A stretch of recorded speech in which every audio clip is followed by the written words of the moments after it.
SNP in Blackford. Thank you, Mr. Speaker. Yesterday, this side of the House made clear that the SNP stands united against the Russian invasion of Ukraine, and this needs to be included with tougher and stronger sanctions.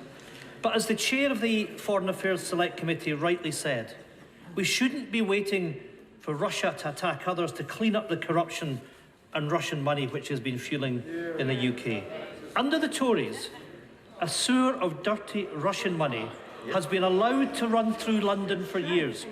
I went to the Prime Minister, the then Foreign Secretary, in 2017, and I raised the issue of limited partnerships, 113 of which have been used to move $20.8 billion out of Russian banks.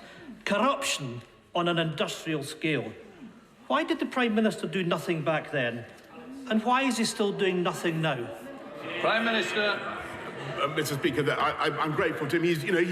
I think that he was right to come to me then, and I've always enjoyed talking to him, as I've told him many times. I think he's right on the issue. We do need to stop corrupt Russian money in London and every other financial capital. That's why we've already taken the steps that we have taken, but we are going much further to uncloak the true owners of Russian companies and Russian properties in this country, and high time, Mr. Speaker. No country is doing more than the UK to tackle this issue. In Blackford.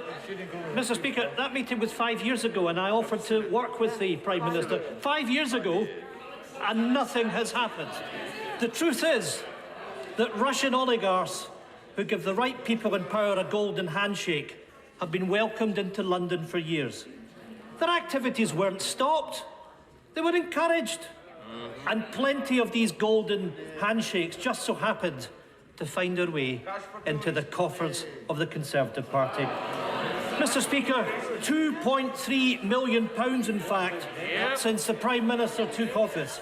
A leading American think tank has publicly raised concerns, and I quote, about the close ties between Russian money and the United Kingdom's ruling Conservative Party are a block to stronger sanctions. How can our allies trust this Prime Minister to clean up dirty Russian money in the UK when he won't even clean up his own political party? Will he finally commit to giving up the 2.3 million his party has raised in from Russian oligarchs? Prime Minister.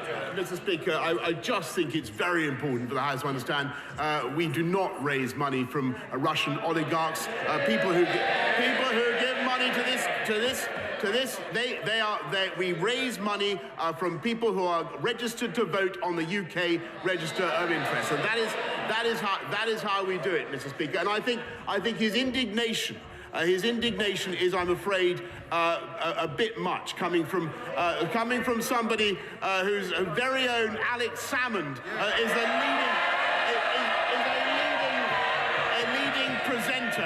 a leading presenter on, as far as I know, on Russia Today, which the leader of the opposition has just called on this country to ban.